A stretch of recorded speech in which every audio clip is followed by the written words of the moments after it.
March 26 இரவு 7:10 இருக்கிறது. ரஷ்யாவினுடைய எரிசக்தி அமைச்சர் இன்றைய நாள்ல இலங்கைக்கான மிக முக்கியமான ஒரு விஜயத்தை மேற்கொண்டிருந்தாரு. இந்த விடயமானது ஒரு பெரிய அளவான முக்கியமான ஒரு தீர்மானத்தையும் இலங்கைக்கான எரிபொருளை வழங்குறதுக்கான அனுமதியையும் வழங்கியிருக்குது ரஷ்யா. எனவே இந்த பேச்சுவார்த்தை ஆரம்பத்தில் இந்த எரிபொருள் தொடர்பான முக்கியத்துவத்தை வலியுறுத்தியதாக இருந்தது. இன்றைய நாளில் ரஷ்யாவுடைய எரிசக்தி அமைச்சரும் இலங்கையினுடைய எரிசக்தி அமைச்சர் மற்றும் உயர்மட்ட குழு இவரோடு பேச்சுவார்த்தை நடத்தியிருந்தார்கள். இந்த பேச்சுவார்த்தையின் மூலமாக ரஷ்யாவிலிருந்து இப்பொழுது சுத்திகரிக்கப்பட்ட எண்ணெய், பெட்ரோல், டீசல்களை பெற்றுக்கொள்வதற்கான அனுமதியை ரஷ்யா வழங்கியிருப்பதாக சொல்லியிருக்காங்க. இதுக்கு பிறகு ஜனாதிபதி அனுரகுமார திசாநாயக்கவோடும் எரிசக்தி அமைச்சர், அதாவது ரஷ்யாவுடைய எரிசக்தி அமைச்சர் பேச்சுவார்த்தை நடத்தியிருக்காரு. இலங்கையை பொறுத்தவரையில் இப்பொழுது எரிபொருள் தேவை அப்படின்றது இப்ப இருக்கின்ற காலகட்டத்துக்குள்ள இப்ப நாங்க இப்ப பாவிக்கக்கூடிய ஒரு 1.5 மாதமோ அல்லது 2 மாசத்துக்கு உரிய எரிபொருள் இருந்தாலும் அதற்கு பிறகு வரப்போற எரிபொருட்களுக்கான விலைகள் இன்னும் அதிகரிக்க வாய்ப்புகள் இருக்கு. காரணம், இப்பொழுது உலக சந்தையில இருக்கிற எரிபொருளுடைய விலையின் அடிப்படையில் தான் இப்ப செய்யப்பட்டிருக்கின்ற ஆர்டர்கள்லாம் செய்யப்பட்டிருக்கு. எனவே வரும்பொழுது இன்னும் விலை அதிகரிக்க நிறைய வாய்ப்புகள் இருக்கு. அதுக்கிடையில அதுக்கு பிறகு இந்த யுத்தம் காரணமாக எரிபொருள் வருகின்ற அந்த தாமதங்கள் அதிகமாக வரலாம் என்ற ஒரு கணிப்பு இப்பொழுது இருக்கிறது. பல நாடுகள்கிட்ட நாங்கள் வாங்கி கொண்டிருக்கோம். அந்த நாடுகளுக்கும் எரிபொருள் வார அந்த பாதை மூடப்பட்டிருப்பதால இந்த ஒரு இக்கட்டான சூழலை தவிர்த்துக் கொள்வதற்கு இப்பொழுது ரஷ்யாவோடு ஒரு 2 நாளைக்கு முதலே பேச்சுவார்த்தைகள் நடந்து கொண்டிருந்தது. இன்று நேரடியாக எரிசக்தி அமைச்சர் இங்கு வந்து அது தொடர்பான பேச்சுவார்த்தைகளில் முன்னேற்றம் கண்டிருக்கிறது. எனவே ஒரு மிக முக்கியமான ஒரு விடயத்தில் ரஷ்யா இப்பொழுது இலங்கையோடு இணைந்திருக்கிறது. எரிபொருள் அப்படின்றது ரஷ்யாவிட்டிருந்து வாங்கும்போது நிறைய பேர் ஒரு சில விஷயங்களை சமூக வலைதளங்களை பேசியதை பார்க்கக்கூடியதாக இருந்தது. ரஷ்யாவிட்டிருந்து வாங்கும்போது விலை அதிகமாக இருக்கும், இந்த மாதிரியான பல விஷயங்கள் பேசப்பட்டது. உலகத்தை பொறுத்தவரையில் இப்போ அதிகமான விலை தான், அதாவது எரிபொருள் எந்த நாட்டிலையும் இப்போ விலை அதிகமாக தான் இருக்க போகுது. கிட்டத்தட்ட 70 முதல் 75% எரிபொருள் விலை எல்லா நாடுகளிலையும் அதிகரிக்க போகுது வருகின்ற மாதத்தில். இப்பொழுது கிட்டத்தட்ட 30 முதல் 35% பல நாடுகள் அதிகரிச்சிருக்காங்க. இந்த மாதம் முடியும் வரைக்கும் இந்த போரினுடைய தன்மை நிற்காமல் அல்லது இது நீண்ட காலத்துக்கு போக போகுதா அப்படின்ற ஒரு கணிப்பு எடுக்கப்படும். எனவே அதுக்கு பிறகு இந்த எரிபொருள் விலை எல்லா நாடுகளிலையும் மிகப்பெரிய அளவில் உயரும் அப்படின்னு சொல்லி எதிர்பார்க்கப்படுது. கிட்டத்தட்ட 80 வருடங்கள்ல இல்லாத மிகப்பெரிய அளவான ஒரு இக்கட்டான சூழல் இப்பொழுது உலகம் எதிர்கொள்கிறது அப்படின்ற கணிப்பு இப்பொழுது வர்த்தக அமைப்புகள், சர்வதேச வர்த்தக அமைப்புகள் கூறி வராங்க. அதாவது 2ஆம் உலகப்போர் காலத்துக்கு பிறகு மிகப்பெரிய ஒரு இக்கட்டான சூழலை இந்த பொருளாதாரத்திலும் எரிபொருள் தட்டுப்பாட்டிலும் உலகம் சந்திக்க வாய்ப்புகள் இருக்கு அப்படின்றதுதான் இப்ப இருக்கிற மிகப்பெரிய கணிப்பு. அதோட QR முறையிலான இலங்கையில பதிவு செய்யப்பட்ட எரிபொருள்களை பெற்றுக்கொள்ளுகின்ற இந்த முறைமையில கிட்டத்தட்ட 1000க்கும் அதிகமான முறைப்பாடுகள் வேறு ஒருவருடைய QR பயன்படுத்தி எரிபொருள் பெற்றாங்கன்ற முறைப்பாடுகள் கிடைக்கப்பட்டிருப்பதாக சொல்லப்பட்டிருக்கு. இதுல 150க்கும் அதிகமான முறைப்பாடுகளை போலீசாருக்கு ஒப்படைச்சிருக்காங்க. இதுல பலர் கைது செய்யவும் பட்டிருக்காங்க. எனவே இதுல வலியுறுத்தப்படுறதுன்னு சொன்னா மற்றவர்களுடைய QRகளை நீங்க தெரிஞ்சோ தெரியாமலோ பயன்படுத்துவீங்க.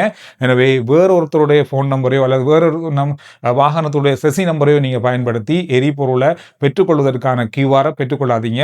சில பேர் இந்த விசாரணை 1000 முறைப்பாட்டிலையும் சில பேர் தெரியாம பயன்படுத்தி இருப்பது தெரிய வந்திருக்கு. எனவே இந்த மாதிரி ஒரு விஷயங்களை நீங்க கவனித்து சரியா மேற்கொள்ளுங்க. இந்த விடயமானது கொஞ்சம் பெரிய அளவான குற்ற செயலுக்கு ஈடுபடக்கூடிய அல்லது ஈடுபடுறதுக்கான சமனான ஒரு விடயமாக பார்க்கப்படுது. கைது செய்யக்கூடிய நடவடிக்கை இதில் இருக்கு. எனவே மிக அவதானமா நீங்க எரிபொருள் நிரப்பும் போது உங்களோட QR தானா, நீங்க பாவிக்கிறது உங்களோட QR தானா, உங்களோட வாகன இலக்கம் தானான்றதெல்லாம் சரியாக கவனத்தில் கொள்ளுங்க.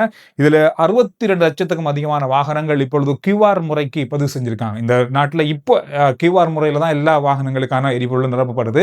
இந்த மார்ச் மாதத்துல மட்டுமே இப்ப புதுசாக கொண்டு வரப்பட்டதுக்கு பிறகு மட்டுமே 27 லட்சம் வாகனங்கள் QR முறைக்கு பதிவாகியிருக்காங்க. எல்லாமே 62 லட்சத்துக்கும் அதிகமான வாகனங்கள் இப்பொழுது QRக்கு பதிவாகி இருக்காங்க. இலங்கையில 65 லட்சம் வாகனங்கள் இருக்கு அப்படின்னு சொல்லி ஒரு கணக்கு இருக்கு. எனவே கிட்டத்தட்ட 99% பதிவுகள் இப்பொழுது QR முறைக்கு வந்திருக்கிறது. நல்ல ஒரு விஷயம் தான். இதனால எரிபொருள் பாவனையை கட்டுப்படுத்தலாம்.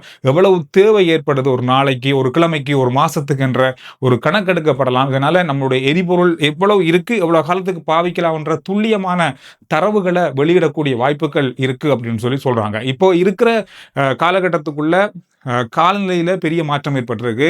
இலங்கையில அதிகூடிய உச்சமான வெப்பநிலை பல மாவட்டங்கள்ல பதிவாகி இருக்கிறது. இதனால நீர்நிலைகளுடைய அந்த அளவு சடுதியாக குறைந்து வருவதாக சொல்லப்பட்டிருக்கு. இதனால குடிநீருக்கு பயன்படுத்துற நீர் அதிகமாக தேவைப்படுது. மின்சாரத்துக்கு பயன்படுத்துற நீர் அதிகமாக தேவைப்படுது. எனவே நீர்நிலைகளிலிருந்து அதிகமான நீரை வழமைக்கு மாறாக பெற வேண்டியிருக்கிறதால மின்சாரம், தண்ணீர் இது 2யுமே மிக சிக்கனமாக பயன்படுத்துமாறு மக்களுக்கு அறிவுரை வழங்கப்படுகிறது.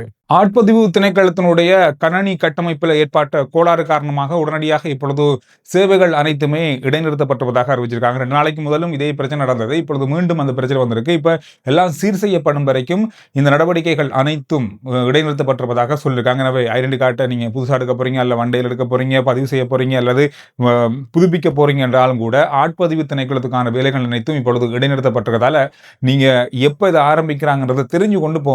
எல்லா இடங்களிலும் இலங்கையில் இருக்க அத்தனை பிராந்திய காரியாலயங்கள் உள்ளிட்ட அத்தனை அலுவலகங்களும் இந்த பிரச்சனைக்குள்ளாக இருக்கு. எனவே இப்போதைக்கு இடைநிறுத்தப்பட்டிருக்கிறது. அமெரிக்கா ஒருவேளை சொல்றத செஞ்சிருவாங்களோ, சொன்ன விஷயத்தை செய்ய போறாங்களோ அப்படின்ற மாதிரியான ஒரு பதட்டமான சூழ்நிலை இப்பொழுது ஏற்பட்டிருக்கிறது. இந்த சூழல் காரணமாக இப்பொழுது ரஷ்யா ஒரு மிக முக்கியமான வேலையை உடனடியாக செஞ்சிருக்காங்க. ஈரான்ல இருக்கிற அணு உற்பத்தி நிலையங்கள் இருக்கிற ரஷ்யாவுடைய பிரதிநிதிகள் அல்லது ஊழியர்களை உடனடியாக ரஷ்யாவுக்கு அழைத்திருக்காங்க. ஏற்கனவே போன கிழமை ஈரான்ல இருக்கிற இந்த அணு மின் உற்பத்தி நிலையம் மீது விமான தாக்குதல் நடத்தப்பட்டது. இதனால ஒரு பகுதி சேதமடைந்ததாக சொல்லப்பட்டது. அதிலிருந்து உதவி ஆட்கள் அல்லது வேலையாட்கள் அங்க இருந்தாங்க. ரஷ்யாவை சேர்ந்தவங்க கிட்டத்தட்ட 400க்கும் அதிகமானவர்கள் இருந்தாங்க. 150 பேரு கிட்ட உடனடியாக அந்த நேரமே ஈரான்ல இருந்து வெளியேறி ரஷ்யாவுக்கு வந்தாங்க. ஆனா 300 பேருக்கு மேல தொடர்ந்தும் அங்க வேலை செஞ்சாங்க. ஆனால் இன்றைய நாள்ல ரஷ்யா உடனடியாக அந்த 300 பேரையும் மீண்டும் ரஷ்யாவுக்குள்ள அழைத்திருக்காங்க. இந்த அணு மின் உற்பத்தி நிலையம்ன்றது ரஷ்யா மற்றும் ஈரானோடு இணைந்து ஒரு கூட்டணியாக இருக்கின்ற மிக பிரம்மாண்டமான ஈரான்ல இருக்கிறதுலே உலகத்தில் இருக்கிறதுலே பெரிய அளவான அணுமின் உற்பத்தி நிலையம்னு சொல்லுவாங்க. எனவே இந்த அணுமின் உற்பத்தி நிலையத்திலிருந்து ரஷ்யாவுடைய தொழில்நுட்ப உதவியாளர்கள் எல்லாமே இப்பொழுது அழைக்கப்பட்டிருக்காங்க. இதுக்கு சர்வதேச ரீதியில் பேசப்படுற காரணம்னு சொன்னா அமெரிக்க ஜனாதிபதி டொனால்ட் ட்ரம்ப் அவர்கள் கடந்த 4 நாளைக்கு முதல்ல சொன்ன ஒரு விஷயம் தான், அணுமின் உற்பத்தி நிலையங்கள் முக்கியமான கட்டமைப்புகள் மீது ஈரான் மீது தாக்குதல் நடத்த போகிறோம்னு சொல்லியிருந்தாங்க. எனவே இந்த 5 நாள் காலக்கேடு அப்படின்றது இப்பொழுது இன்னும் ஒரு நாள், இன்னும் கிட்டத்தட்ட 24 மணி நேரம் தான் இருக்கு. அந்த காலம் முடிவடைந்ததுக்கு பிறகு இந்த மாதிரி ஒரு தாக்குதலை அமெரிக்கா அல்லது இஸ்ரேல் சேர்ந்து ஈரான் மீது நடத்தக்கூடிய வாய்ப்புகள் இருப்பதாக எதிர்ப்பு கூறப்பட்டு இந்த ஊழியர்கள் எல்லாருமே இப்பொழுது ரஷ்யாவுக்குள்ள அழைக்கப்பட்டிருப்பதாக சொல்லப்படுது. எனவே இது ஒரு மிக முக்கியமான இக்கட்டான சூழலை இப்பொழுது ஏற்படுத்தி இருக்கிறது. ஏன்னா ரஷ்யா இவ்வளவு நாளும் வச்சிருந்தாங்க அவ்வளவு பேரையும், ஆனால் உடனடியாக இப்பொழுது அவங்களை அழைத்திருக்கிறதுன்றது ஒரு மிகப்பெரிய ஒரு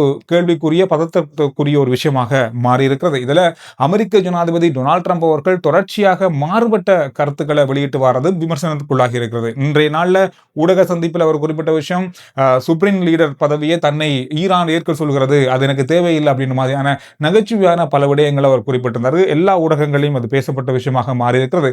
குறிப்பாக ஈரான் வைக்கின்ற நிபந்தனைகளை அமெரிக்கா ஏற்காம, அமெரிக்கா வைக்கிற நிபந்தனைகளை ஈரான் ஏற்காமலும் தொடர்ச்சியாக மாறுபட்ட கருத்துக்களை சொல்லி வராங்க. ஆனா அமெரிக்க ஜனாதிபதி டொனால்ட் ட்ரம்ப் அவர்கள் தொடர்ந்து கூறிவார்னு சொன்னா, நான் முக்கியமான ஒருவரோடு அங்கு பேசிக் கொண்டிருக்கிறேன், அவர்கள் கிட்டத்தட்ட அமெரிக்கா வைக்கிற நிபந்தனைகளுக்கு எல்லாமே சரி என்ற அளவில் இருக்கிறார்கள், அந்த அடிப்படையில் பேச்சுவார்த்தை சரியாக நடந்து கொண்டிருக்கிறது அப்படின்ற மாதிரியான கருத்துக்களையும் தொடர்ந்தும் அவர் முன் வச்சு கொண்டிருக்கார். எனவே இந்த மாதிரி ஒரு பக்கம் இருக்கும்போது இப்பொழுது மிகப்பெரிய அளவில் ஒரு முக்கியமான விடயம் பேசப்படுது. நாங்கள் நேற்றைய கடந்த வீடியோவில் பார்த்த விடயம் தான், கார்க் தீவு மீது பெரிய அளவான ஒரு கண் வைக்கப்பட்டிருக்கிறது. இதனால அங்கு தரை வழியான தாக்குதல்களை நடத்துறதுக்கு அமெரிக்கா தயாராகி வருகிறது. எனவே இதற்காக படையினரை அங்கு அனுப்பி கொண்டிருப்பதாகவும் இன்று ஈரான் அது தொடர்பான ஒரு தகவல் வெளியிட்டிருக்காங்க.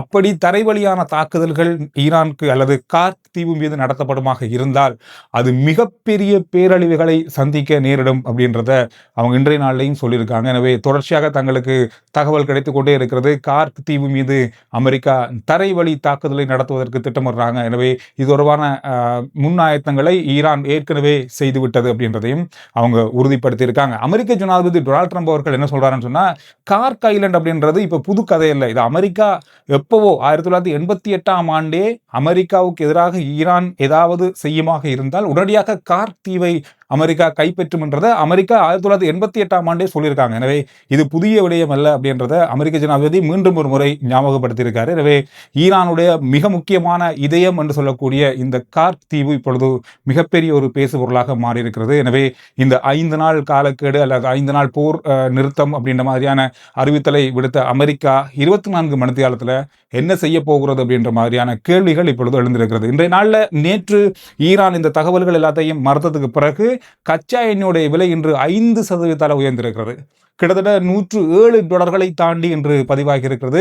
இதனால பல நாடுகள் இப்பொழுது மேலத்தைய நாடுகள், குறிப்பாக மத்திய கிழக்கை நம்பியிருக்கின்ற பல நாடுகள் இப்பொழுது எரிபொருள், இயற்கை எரிவாயு விலை, சமையல் எரிவாயு விலைகளை 30 முதல் 40% உயர்த்துறதுக்கான தீர்மானம் எடுத்திருக்காங்க. அதோடு தங்களுடைய கையிருப்பில் இருக்கிற அத்தனை பாவனைக்குரிய எரிபொருட்களையும் வெளியிடுறதுக்கான உத்தரவுகளை பிறப்பித்துக் கொண்டிருக்காங்க. பெரிய அளவான விலை ஏற்றங்களை தவிர்ப்பதற்காக இந்த நடவடிக்கை எடுக்கப்பட்டு வருவதாக சொல்லப்படுகிறது. ஈரான் இன்னும் ஒரு முக்கியமான விடயத்துக்கு தயாராகி வராங்கன்னு சொல்லப்படுது. பாராளுமன்றத்தில் இதற்கான அனுமதி பெறப்பட போகிறது. ஹோர்முஸ் கால்வாய் வழியாக வருகின்ற கப்பல்களுக்கு கட்டணம் அறவிடுகின்ற முறைமை. இந்த முறைமை வந்தால் பெரிய அளவாக பொருட்களுக்கான விலை அதிகரிக்கும் சொல்லி எதிர்பார்க்கப்படுது. காரணம் என்னன்னு சொன்னா, சர்வதேச மீடியாக்கள் என்ன சொல்றாங்கன்னா, ஒரு கப்பலுக்கு 2 மில்லியன் வரைக்கும் இந்த கட்டணம் செலுத்தி தான் சில கப்பல்கள் வெளியில போக வேண்டி வரும் அப்படின்ற மாதிரி எதிர்பார்க்கப்படுது. எனவே அப்படி ஒரு பெரிய தொகை கட்டப்போனால் பெரிய அளவாக எரிபொருட்கள் விலை, அதோட சாதாரணமான அத்தியாவசிய பொருட்களுக்கான விலைகளும் அதிகரிக்கும் அப்படின்றத எதிர்பார்க்கிறாங்க. இப்போதுக்கு சீனா, ரஷ்யா, பாகிஸ்தான், ஈராக், இந்தியா ஆகிய கப்பல்களுக்கு அனுமதி வழங்கியிருக்காங்க. ஆனாலும் ஒரு நாளைக்கு 5 முதல் 6 கப்பல்கள் தான் இந்த பாதையால் பயணிக்கிறாங்க. வளமையா சாதாரண நாளில் 100 கப்பலுக்கும் அதிகமான கப்பல்கள் ஒரு நாளில் பயணிக்கக்கூடிய பாதை இது. அப்படி இருக்கும்போது எத்தனை கப்பல்கள் இப்பொழுது அங்கு தேங்கி நிற்கிறாங்க அப்படின்றது இப்போ இருக்க கேள்வி. இத்தனை கப்பல்களுக்கும் கட்டணம் வரவிட வேண்டும். இதை பரிசோதிக்க வேண்டும். தங்களுடைய எதிரி நாட்டு கப்பல் இதில் இருக்கான்னு பார்க்கணும். இதெல்லாம் பார்த்து கட்டணங்கள் அறவிட்டு இந்த முறைமையை ஆரம்பிக்க போறாங்க. ஈரான் என்ன சொல்றாங்கன்னு சொன்னா, இந்த வருமானத்தை வச்சு கொண்டு தான் நாங்கள் எங்களுக்கு ஏற்பட்ட இழப்புக்களை தீர்க்க முடியும். அவ்வளவு பெரிய இழப்பு ஏற்பட்டிருக்கு, அவ்வளவு பெரிய கட்டடங்கள் இடிந்திருக்கு, அவ்வளவு பெரிய சேதம் ஏற்பட்டிருக்கு, பொருள் சேதம் ஏற்பட்டிருக்கு, எல்லாத்தையும் ஈடுகட்டுறதா இருந்தா எங்களுக்கு இதுதான் வேண்டும். இது முக்கியமான விஷயமாக பார்க்கப்படுது. அப்படி இல்லைன்னா அமெரிக்கா ஏற்பட்ட அத்தனை இழப்புகளுக்கும் எங்களுக்கு பணம் செலுத்த வேண்டும் அப்படின்ற கோரிக்கையும் அவங்களுடைய கோரிக்கையில முன்வைக்கப்பட்டிருக்கு. ஈரான்ல இந்த 28 நாட்கள் நடந்து கொண்டு வர இந்த போரின் காரணமாக 3.2 மில்லியன் மக்கள் இடம்பெயர்ந்திருக்காங்க. இடம்பெயர்ந்து வேறு இடங்களுக்கு சென்றிருக்காங்க. அவங்களுடைய மக்கள் தொகையில 3% அப்படின்னு சொல்லப்படுது. இதோட கடந்த 27 நாட்களா இணையதளம் முற்றுமுழுதாக பாதிக்கப்பட்டிருக்கிறது. இந்த இணையதள பாவனை இன்னும் மீள் கட்டியமைக்கப்படவில்லை என்ற செய்தியும் பார்க்கக்கூடியதாக இருந்தது. இன்று இன்னும் ஒரு பெரிய பரபரப்பான செய்தின்னு சொன்னா, துபாய், அபுதாபியில 2 உயிரிழப்புகள் இடம்பெற்றிருக்கிறது. ஈரானுடைய ட்ரோன் தாக்குதல் காரணமாக இந்த உயிரிழப்புகள் இடம்பெற்றிருப்பதாக சொல்றாங்க. அதோட இந்த ட்ரோன் தாக்குதலை முறியடிப்பதற்கு முயற்சி செய்த போது அதில் இடம்பெற்ற துகள்கள் காரணமாக அது விழுந்துதான் இந்த 2 பேரும் உயிரிழந்திருக்காங்க. 2 பேர் உயிரிழந்திருக்காங்க, 3 பேர் காயமடைந்திருக்காங்க. உயிரிழந்த 2 பேரும் ஒருவர் பாகிஸ்தானை சேர்ந்தவர், ஒருவர் இந்தியாவை சேர்ந்தவர் சொல்லி உத்தியோகபூர்வமா அபுதாபி அறிவிச்சிருக்காங்க. எனவே இந்த விஷயங்கள் தான் கடந்த மணித்தியாலங்களில் பார்க்கப்பட்ட மிக முக்கியமான செய்திகளுடைய சுருக்கம். ஆர்ஜி சந்துரு ரிப்போர்ட் வாட்ஸ்அப் சேனலுடைய லிங்க் முதல் கமெண்ட்ஸ்லையும் டிஸ்கிரிப்ஷனும் இருக்கு. ஃபாலோ பண்ணுங்க. சுருக்கமான விரைவான செய்திகளை வாட்ஸ்அப் மூலமா நீங்க அறிந்து கொள்ளலாம்.